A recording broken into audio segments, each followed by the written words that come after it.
بھارتی ریاست اتر پردیش کے ضلع سہارنپور کے پلخنی علاقے میں لوگوں کی سہولت کے لیے کروڑوں روپے کی لاگت سے تعمیر کیا گیا میڈیکل کالج اپنی بدحالی پر آنسو بہا رہا ہے۔ میڈیکل کالج میں درکار سہولتوں کی عدم دستیابی کے باعث عام افراد کو تکلیف کا سامنا کرنا پڑ رہا ہے۔ اصل میں جب یہ کالج بنا تھا تو لوگوں کو بڑی امیدیں تھی، جو اکوپمنٹس وہاں چاہیے وہ اکوپمنٹس وہاں نہیں ہیں، جو دوائیں ہونی چاہیے وہ دوائیں وہاں نہیں ہیں۔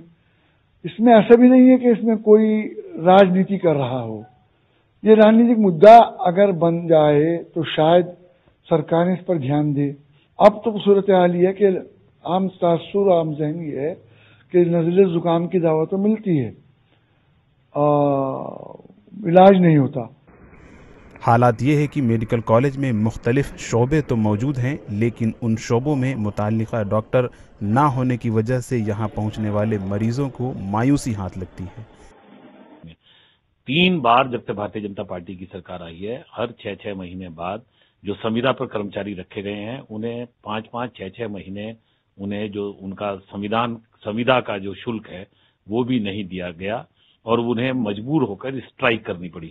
مریض باہر جا رہے ہیں، ڈاکٹرز بیٹھتے نہیں ہیں جو ہیں، اور اس سب کے باوجود ایک اویوستھا کی استھتی بنی ہوئی ہے۔ بہت ہی بدقسمتی کی بات ہے کہ سہارنپور میں میڈیکل کالج سے ریفر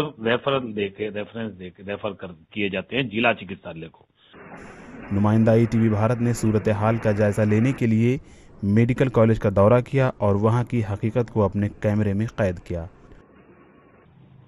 لوگوں کو پریشانیوں کا بڑا سامنا کرنا پڑ رہا ہے اور میڈیکل کالج کیول نام کا ہے، نہ یہاں اسٹاف ہے، نہ یہاں استھائی کرمچاری ہیں، نہ یہاں کے اوپر اپکرن ہیں کہ جن سے لوگوں کو ضرورت کی جو اپکرن ہونے چاہیے وہ بھی نہیں ہیں۔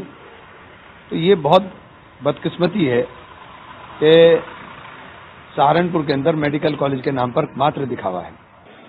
مریضوں نے بتایا کہ غربت کے باعث وہ میڈیکل کالج میں بطور علاج کے لیے آتے ہیں، لیکن ادویات کی کمی اور دیگر سہولیات دستیاب نہ ہونے کی وجہ سے انہیں نجی ہسپتالوں کا رخ کرنا پڑ رہا ہے۔ ETV بھارت کے لیے سہارنپور سے تسلیم قریشی کی رپورٹ۔